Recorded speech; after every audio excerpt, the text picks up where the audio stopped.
সিদিনা আকৌ মই গৈছিলোঁ লগৰ এজনীৰ ঘৰত ভাওনা চাবলৈ। বিশেষ একো ৰেকৰ্ড কৰা নহ'লে।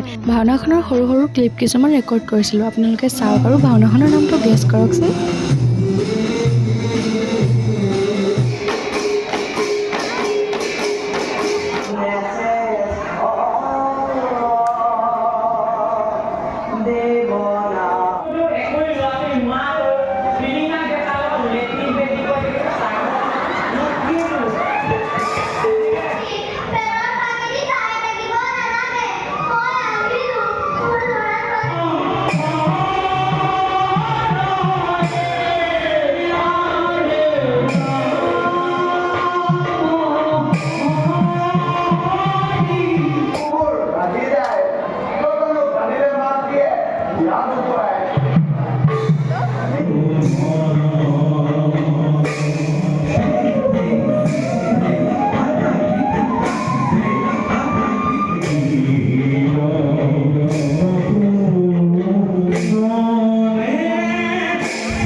পিছে ভাওনাখন আকৌ সৰু সৰু ভাইটি ভণ্টিকেইটাই কৰিছিলে। খুব ধুনীয়া হৈছিলে। এইজনী আকৌ মোৰ বেষ্ট ফ্ৰেণ্ডজনী, যাৰ ঘৰত থাকি মই ভাওনা চাবলৈ গৈছিলোঁ। আজিলৈ ইমানেই।